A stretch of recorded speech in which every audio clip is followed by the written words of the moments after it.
5 Tigers to watch in the upcoming Tennessee Missouri game.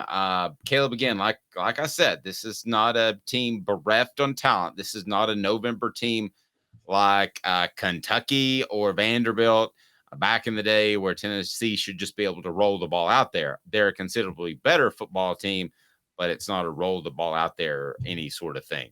Not at all. Campbell, Cunningham, Taylor, and Hahn. Enjoy life better when you see better. Local vision service for LASIK, cataract surgery, and regular eye examinations. Go to ccteyes.com. ccteyes.com. Give me 5 Missouri Tigers I should feel worried about. All right, so I'm going to start with the player that's now we're all questioned about, because Luther Burden, their top receiver, who is 3rd in the SEC in receiving yards, is now listed as questionable for Saturday's game. I think this is gamesmanship by Drinkwitz. It's one of the goofy, when we talk about goofy, one of the goofy things Drinkwitz does, I think, is try to fake some stuff like this for gamesmanship in a worse way than high school. I think Luther Burden's playing. I could be wrong, but I think he's going to go. Tennessee obviously has. I am still not sold on Tennessee secondary. It's been much better this year, but then Kamal Hadden got hurt. And since Kamal Hadden got hurt, they played Kentucky and UConn. You can't really gauge the secondary on those 2 games, honestly. And Devin Leary moved the ball pretty well on them. So, because again, to the message board, I'm just going to say Kamal Hadden was the MVP of the team until he got hurt. There, I said it. Youch. Look at him. He's digging up the old Hadden issues. Y'all can hate on him all day. He's a superstar. Daniel says, is there any truth to the fact that Coop was misdiagnosed or that it was just a cover story? I'm going to say this because we all know that we have a relationship with Cooper Mays, okay? This is nothing that Cooper has told me. I've made it my mission to build more than one source, and that's the guys I'm doing weekly podcasts with, and Jacob and Cooper. They'll be up today. This is not coming from Cooper, okay? But yes, there's a concern that it was misdiagnosed and it should have been earlier in the year. The one thing I do want to lay to rest, this is not from Cooper. I want to go ahead and say that. Is that it was some sort of cover-up story. It wasn't a cover-up story. It was just a bad diagnosis, and it bled into the season. No, I didn't mean to make that pun, but that's what happened. It's as simple as that, Caleb. But it should have been diagnosed in April. Should have been diagnosed in April. When someone is telling you, I mean, this is a problem with doctors in real life. When someone's telling you they're in pain, believe them. How about if someone says something's wrong, like medical? Oh, yeah, and then I love it. I love it when they say, now this isn't like this for Tennessee players, okay? But I love it when they say, yeah, I feel like we can get you in pretty quick. How's February 2028 looking? And you're like, February 2028, I could be dead by then. Yeah, so exactly. When you have to see a specialist, those are fun. But you schedule them so far out, you don't even remember. All right, what other Tigers should we be concerned about? So, yeah, back to the Tigers. Luther Burden, I think he's going to play. He may be the best wide receiver in the SEC right now. So, all right, so another one, Cody Schrader at running back. This is going to be a game of running backs, by the way. Cody Schrader leads the SEC in rushing right now, 162 carries for 919 yards and 10 touchdowns on the year. Again, we talk about the zone read plays that Eli Drinkwitz runs. It's kind of what you talk, Dave, your favorite word, gap integrity. Zone reads, that is where gap integrity is most crucial, isn't it? On zone read running plays. Oh, yeah. I mean, if you don't have both bases covered, you can get beat pretty bad. That's why somebody brought up a notion that Joe Milton recently was told to not make a read, to keep by design. That's a good way to get your quarterback killed. I mean, what if they're playing keep? And he comes around the corner. You've got to make the real read on that. Got to make the read, yes. And Missouri's whole offense is designed on that. So watch out for Cody Schrader.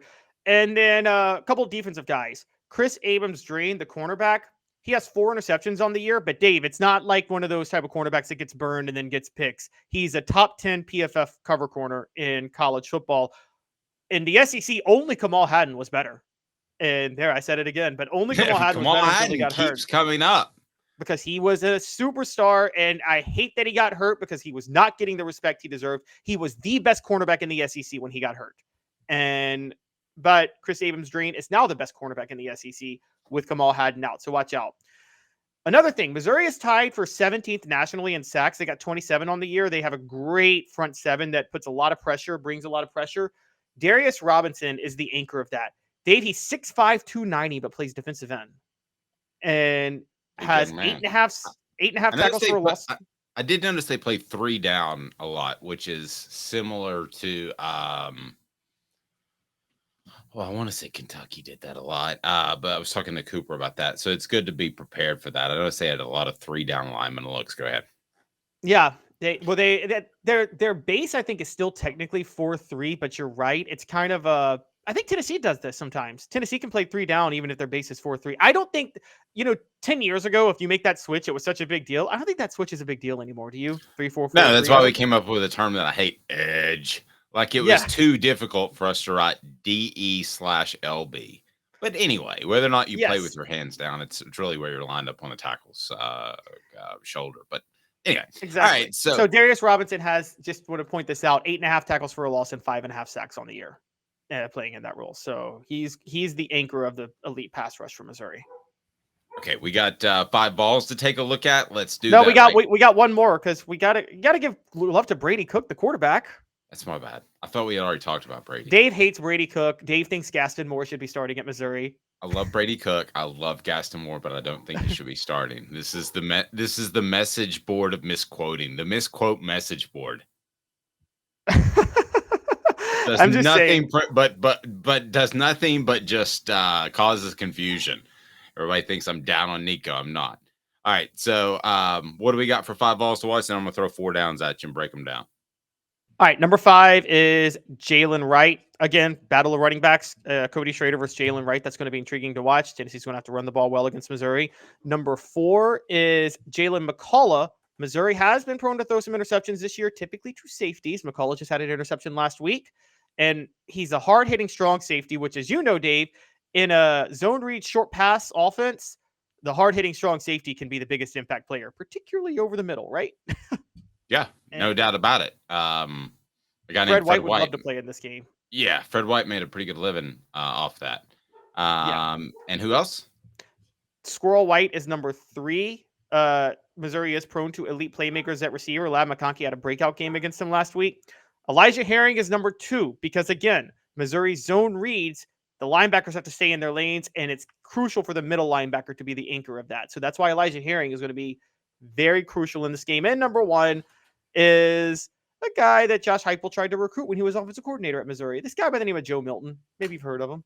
Yep. Let's get to that. Herald Group Security Solutions, leadership experience, specialization, addressing problems through unique mission-specific mitigation techniques, making your children safer one school at a time. Wherever you are, you can call your public school and say, hey, what about Herald Group Security Solutions? These are former servicemen who take security very seriously. It's another level up for your workplace or another level up for your son or daughter and their home. So heraldgrp.com. It's Herald Group Security Solutions. I mean, these guys do like cool extraction stuff. So they can certainly make your children safer or your workplace safer. So we go to 4 downs. Cooper, what should people do, though, first before we get to 4 downs? Cooper Mays here.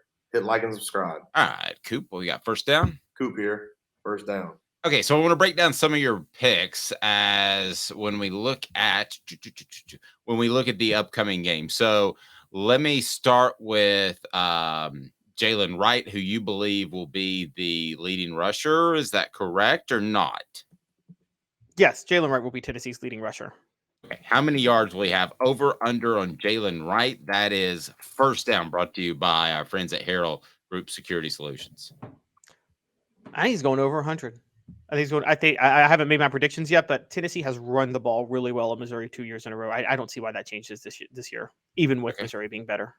All right, I put it at 99.5, and Caleb takes the over. How about that? All right, second down. Cooper Mays here. Second down. Okay, so we established that Wright will be Tennessee's leading rusher. Who will be Tennessee's biggest ground gainer? That can be receiving yards, that can be rushing yards, or combined total yards from line of scrimmage. So passing yards not counting, right? Not passing. No, not the okay. I think it will be Squirrel White. I think Squirrel White's going to go off in this game. Does Squirrel have a Jalen Hyatt game in him? The insano 250 yards receiving, 3 touchdowns. Does he have one of those in him? Don't short sell Jalen Hyatt. It was 5 touchdowns, bro. I'm trying to be realistic. Okay. Yeah, I think he has that type of game in him. I think he actually has shown. Look, I think he's shown he's as good as Jalen Hyatt, just shorter. Squirrel can line up at wideout. Jalen Hyatt wasn't great at doing that. Okay, all right, I'm on that. It would be interesting. Could this be a Dante Thornton? Well, let's go ahead and make that third down. Tennessee center Cooper Mays here. Third down. The kid's trending up. Dante Thornton's trending up in the past 2 weeks. This is one of those that if I were going into a weekend, I was considering what I wanted on the front page of the Friday afternoon paper. It would be a gamble, but it might be a good gamble to go with Dante Thornton because you've written about everything else to this point. Thornton could be good, but if he goes out there and drops 2 passes on Saturday, you look like a maroon. I mean, Thornton was the feature of one of the press conferences earlier this week about him getting comfortable in the offense. You could get great odds on a prop bet with him. I'm not saying I'll ignore that, Dave. Let's just put it that way. A news credibility prop bet. So you're right about him. He has to at least catch 80 yards or so and a touchdown for it to warrant front page of the paper, front page of Off the Hook Sports. So we'll use that as the barometer. What down are we on now? It's the last down. Come on, come on. Center Cooper Mays here. Fourth down. It is fourth Billy down. Napier? What is that? I said, are you Billy Napier for getting the details? Yeah, I totally forgot the down right there. It was that's on me. Detail-oriented Billy Napier forgets downs for third time this season. This guy right here will play over 14.5 plays. That was our over-under last week. 14.5 plays. What are you taking at Missouri? I'm going under for 2 reasons. I don't know if Tennessee will have the blowout that they want, but 2, we see what Josh Heupel likes to do to Missouri. So even if Josh Heupel gets a big lead, Josh Heupel might leave his starters in there for a couple extra drives, just, for a couple extra touchdown passes. Do you think for 1 millisecond, Josh Heupel says to himself this week, man, I really shouldn't have tacked on that last score and tried to make sure and stick it to Eli. That was probably a mistake. That's going to hurt me this week. You think he thinks about that for 1 millisecond? Like while he's getting in and out of the shower, while he's taking the dog out. At any moment, does it enter his mind? No, no, and here's why. That you only regret that if the other team is superior to you talent-wise. You don't want to anger them when they're superior to you because you want to beat them. But if they're inferior to you, poke the bear. Yeah, I think that like for instance, you didn't want Michael Jordan to take something personally if you were playing him in the 90s. But do you think Michael Jordan cared if one of his opponents took something personally? I mean, no. You think he's like, oh man, John Stockton took this personally. He's going to give me some trouble in the finals. And yeah, in his minivan. He was famous for driving a minivan to all of the USA practices.